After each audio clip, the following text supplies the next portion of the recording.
So here's my remix of I Could Be the One by Avicii and Nicky Romero.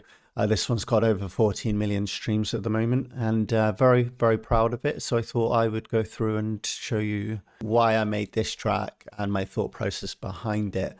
What had happened is I'd seen David Guetta play his remix of Titanium, and also I'd seen Armin van Buuren play his remix of This Is What It Feels Like. So I got the two tracks here. Titanium, he did a Future Rave remix of that, and Armin van Buuren did a remix in 2023 of This Is What It Feels Like. Now, I'd seen them both play those tracks live, and they were at Untold in Romania. It might have also been Ultra Europe, but I can't remember which is which. They were either both at Untold or one of them was at Ultra. Anyway, the vibe that I felt when those tracks played in that setting was just incredible. And I just thought, this sounds absolutely amazing. And there was something that it captured that really resonated with me. Now, both those tracks I loved anyway, and then the remixes of those just brought something else. I'd been thinking about it a lot, and this I Could Be the One by Avicii and Nicky Romero was a big favourite of mine.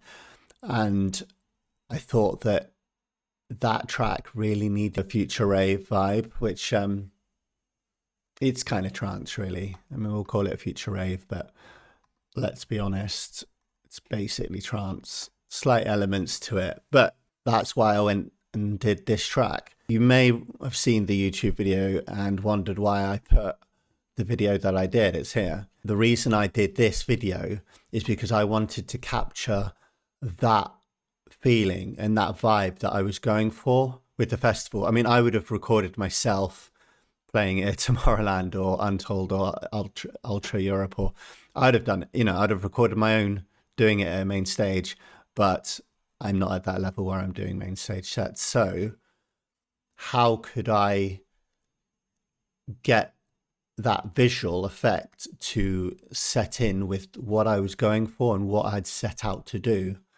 without doing this? So I chose Armin doing it Tomorrowland, sorry. And I think in the original video here, he was actually playing his remix of This Is What It Feels Like. And it was just a good example of that kind of atmosphere I was trying to create with the song. And I wanted, so when you listen to it, you'd visually see it as well. And so that's why I overdubbed it. It wasn't me trying to say, oh, Armin played it. I mean, I wish he did.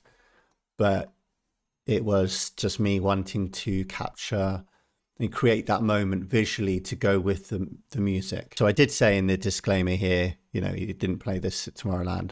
So I've not been putting up like, oh my God, Armin van Buuren played my track at Tomorrowland. No, it was just purely to create that feeling that I had when I listened to both David Guetta play his remix of Titanium and also Armin van Buuren when he played his remix of This Is What It Feels Like. And that's why they were the two tracks that made me want to make this track. So what I did is I actually brought their two tracks in to analyze and listen to what they'd done, both arrangement-wise and sonically. I actually started down with getting the a cappella. I then went through the whole vocal a cappella and cut it. I must have stretched it as well to get the right tempo, because I'm 134 here. I'm not sure what the original tempo was of I Could Be the One. So we've got the vocal here, dry. If I put some of the effects I put in. Okay, so I made it very spacey, lots of reverb, created a bigger vibe to it, which made more sense to go with the trancey Future Rave vibe that I was going for with this. I'm going to take it out for the moment and we'll go through the track. There was lots of elements. What I originally did is I went through and listened to what they did with the initial tracks here. So with David Guetta's and Armin van Buuren, they had these stabs at the beginning. Okay, so that was that stab. And then David Guetta's one, I think he did similar. Let's go here. See, so they were very similar styles. I wouldn't be surprised if Armin didn't use, you know, that titanium track as a reference to make his. It must have been something like that, because they're very sort of saying the similar thing. So I'm like, okay, this is what I'm going for. Now I'm going to do that as well. I have my sub here. You can't hear it. It's a sub. Maybe if you got good speakers, you'll hear it. And then we got the stab as well, which here. So I did this in, you know, Serum and with a load of effects and treatment. And then I had a pad sound as well, you see. So in combination, yeah, there was the kick as well. So it was layered with a kick. And then it changed key there, again there. But this was just to go with that sort of, with the vocal there. So if I bring it all in with the vocal, nice spacey vibe, it's great atmosphere. The things we used to do and used to be. So that was it, pretty simple. I was just going with the notes and the key of how she was singing. And then, did I add anything else? Yeah, there was just white noise in the background there. And then I had to do a build up. I thought about what they'd done in their track. So when I ended up fully arranging the track, I sort of went to my own devices, but then going back to theirs to see like things that they had done in their track that would work for mine. So in the breakdown here, it was very much like, what have they done? Okay, I'm going to do that. But then when it came to the rest of the track, I wanted to sort of go with the vibe of how I was feeling, but also with the vocal. So let's see, we've got a build up here. Let's just check all that's on. I could be the one to set you free.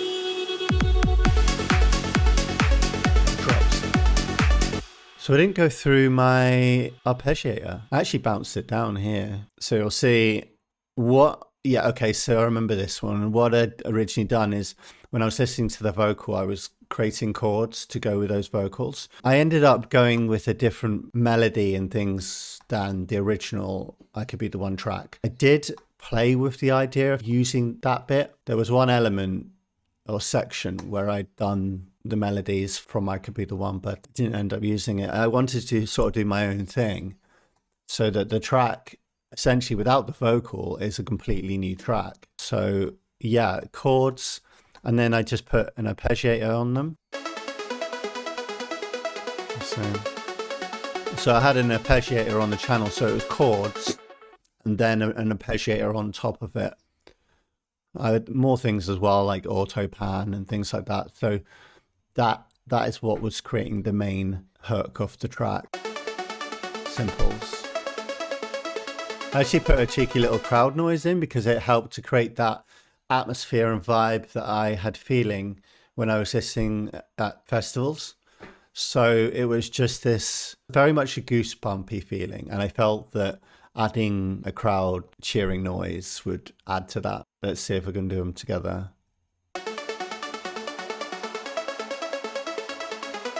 I put it quite in a distant like background, so it's not like too far forward, but it's just an underlayer that you don't really tend to notice, but it still helps to make the hairs on your arms stand up a little bit. That was the idea anyway. Honestly, when I was making the track, I had no idea that I thought it would just be another one of my tracks that I'm lucky to get 1,000 streams on. So I ended up bouncing the whole group down to an audio channel, and then that way I could just save and process in power, and I could process that separately. It's just EQ, bit of fresh air, and filter. So nothing special on that one. Did look like I did track spacer, but for some reason on this channel it looks like it was turned off, so there must have been a reason for that. It was so that the vocal would pop through. So I'm surprised that that's turned off. I would have had that on normally. So I don't know what had happened with that one. It was a while ago I made this now. But anyway, let's go.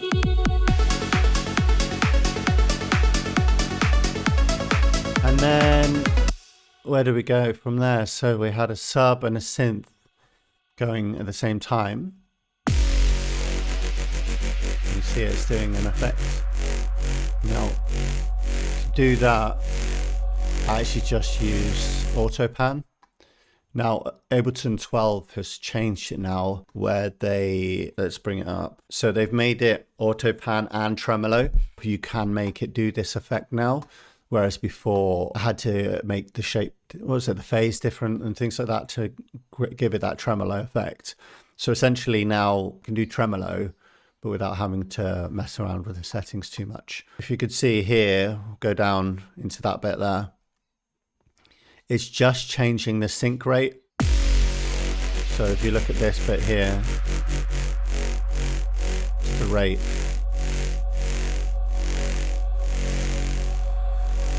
So it's just changing. And that's what gave it that vibe on the breakdown. It was a cool effect, I thought. So, and then that was that. And to build up again. You know, the crowd noise, which actually is quite prominent in that bit. And then we'll go straight into new drop.